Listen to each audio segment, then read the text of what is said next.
Shoshilinch Hosila Rahimova haqida shoshilinch xabar. Qiz bola deb bo'lishi sekreti rozовая женщинамizdan keldi. Qizlar buni Xarid qilishni istasangiz, Telegram orqali bizga murojaat qiling. Barcha ayollar orzusidagi rozовая женщина mahsulotimizni butun O'zbekiston bo'ylab yetkazib berish xizmatimiz mavjud. Assalomu alaykum. Dunyo Lifestyle kanalimizga xush kelibsiz. Siz bu yerda eng so'nggi shou-biznes yangiliklaridan xabardor bo'lish imkoniga ega bo'lasiz. O'zbekistonda va Qoraqalpog'istonda xizmat ko'rsatgan artist Hosila Rahimova bu yil 50 yoshni qarshiladi. Ijodni juda kech boshlagan bo'lsa-da, mashhurlik cho'qqisini zabt etgan xonandaning muvaffaqiyat siri nimada? Dadam meni qiz emas, o'g'il bola derdi. Hosila Rahimova shifokorlar oilasida dunyoga kelgan. Uning otasi Ibrohim Hoji Denovning eng mashhur shifokorlaridan biri bo'lgan. U ketma-ket 3 qiz farzandli bo'lganidan keyin o'g'il farzandli bo'lishni niyat qilib, kenja qiziga shartli ravishda Xolmat deb ism qo'ygan. Mahallada bu ism bilan tanilgan kurashchi chavandoz biz bilan xonanda Hosila Rahimova edi.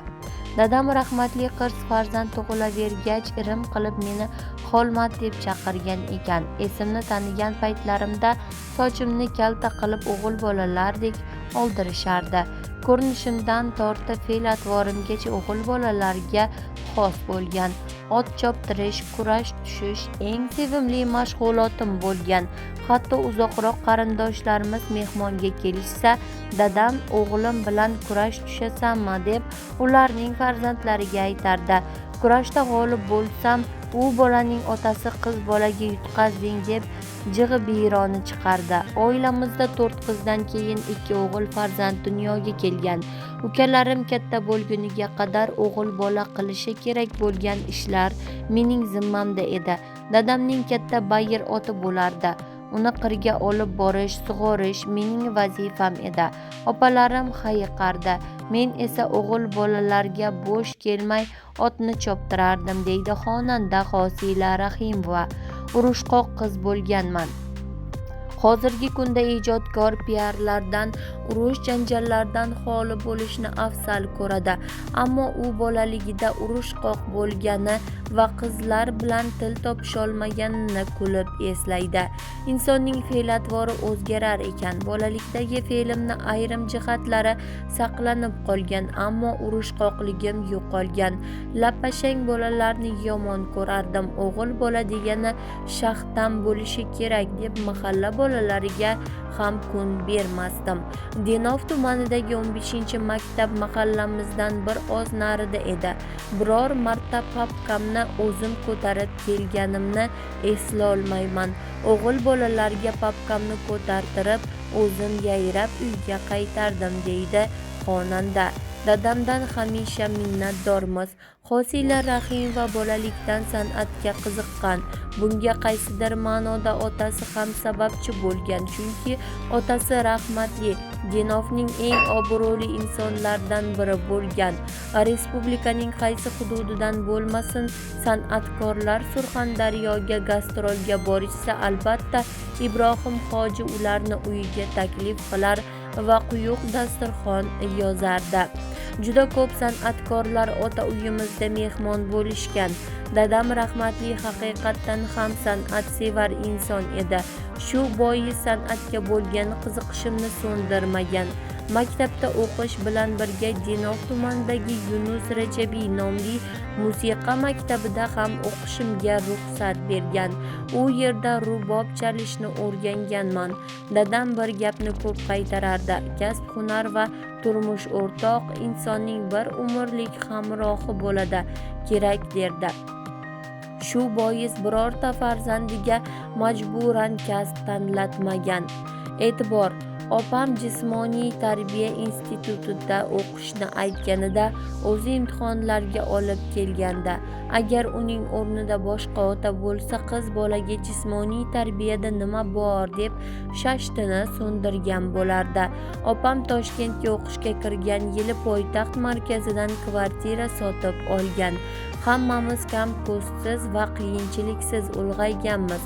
Buning uchun dadamdan hamisha minnatdormiz, deydi xonanda. 2 farzandli bo'lgach institutda o'qiganman. Hosila Rahimova tengdoshlariga nisbatan ancha kech san'at oliygohida tahsil olgan. Buning sababi otasi unga jiddiy shart qo'ygan.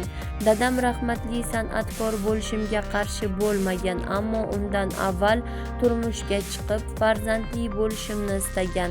Dada, turmushga chiqqanimdan keyin institutda o'qitishmaydi deganimda kuyovni o'zim ko'ndiraman deb va'da berganda, to'yga rozilik berganda qizim poytaxtda o'qishni istaydi. Agar uning ijodiga qarshi bo'lmasang to'yga roziman degan. Shundan so'ng turmushga chiqqanman va ketma-ket 2 qiz farzandli bo'lganman. Shundan keyin ota-onam va qaynonamning roziligi bilan Toshkentga ko'chib kelganmiz, deydi Hosila Rahimova. Men qachon mashhur bo'laman? Xonanda uzoq vaqt kelinlik vazifalari bilan band bo'lgani va har gal televizorda mashhur san'atkorlarning chiqishlarini ko'rganida yig'lagani haqida gapirdi. Katta kelin bo'lganman. U paytda turmush o'rtog'imning uka-singillari ancha kichik yoshda edi.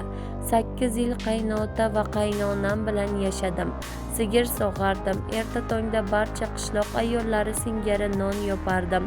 O'sha paytlari Oypopuk Eshonxonova, Dilfuza Rahimova va Umida Mirhamidovalarning qo'shiqlarini tez-tez televizorda berishardi. Ularga qarab turib, qachon men ham mashhurlikka erishaman yoki bu menga armon bo'lib qolarmikin deb yig'lardim, deydi xonanda. Qizlarimni sog'inib ko'zimga uyqu ilinmasdi. U 1998-yili sobiq Toshkent davlat madaniyat institutining xalq musiqasi bo'limiga o'qishga kirgan, ammo 2 nafar yosh bola bilan o'qish oson kechmagan. Qizlarim ketma-ket tug'ilgani uchun xuddi egizaklarni katta qilgandek bo'lganman. Biri yig'lasa ikkinchisi ham sherik bo'lardi. Kechasi bilan injiqlanadi. Ertalab esa o'qishga borishim kerak edi. Asabbuzarlikdan qiynalib ketganimda onam Toshkentga kelib, qizlarni o'zimga ber, bunaqada ishingda unum bo'lmaydi degan. Ana shundan keyin ishim ancha osonlashib, talabalik gashtini his qilganman. Ammo qizlarimni shunchalik sog'inardimki, tasvirlab bera olmayman. Ularni sog'inib ko'zimga uyqu ilinmasdi, deydi xonanda. Xonanda 2 marta plastik jarrohlarga murojaat qilganini yashirmaydi. 2012-yil Turkiyada blefoplastika amaliyotini boshdan kechirgan. Xonandaning eski rasmlarini ko'rib, ko'z qovoqlaridan voz kechganini payqash qiyin emas. Xonandaning eski rasmlarini ko'rib voz kechgani qiyin emasligi yaqqol namoyon. Undan keyin xonanda o'zbek shifokorlari yordamida tug'ruqdan qolgan chandiqlardan voz kechgani haqida va qorin devorini oldirgani haqida aytib o'tgan. Xonanda ozish uchun hech qanday operatsiya qildirmagani, ko'p vazn tashlaganining siri faqatgina dieta va sport bilan bog'liq ekani haqida aytgandi. 6 nabiraning buvisiga o'xshamaydigan Hosila. Keyingi vaqtlarda Hosila Rahimovaning tashqi ko'rinishi ancha o'zgargan. Qomatidagi jiddiy o'zgarish unga yanada go'zallik baxsh etgan. Avvaliga kliplarda ot choptirib kurash tushgan xonandadan asar ham yo'q. Hozirgi Hosila Rahimova go'zal va nozik tabiat ayolga aylangan. Xonandaning 2 qiz va 1 o'g'li bor. U qizlarini turmushga bergan va 6 nabira buvisi hisoblanadi. Katta kuyovi xonanda Bahriddin Zuhriddinov bo'ladi. Tezkor va so'nggi yangiliklarni, shou-biznes xabarlarini Dunyo Lifestyle kanalimizda kuzatib boring. Xayr, salomat bo'ling.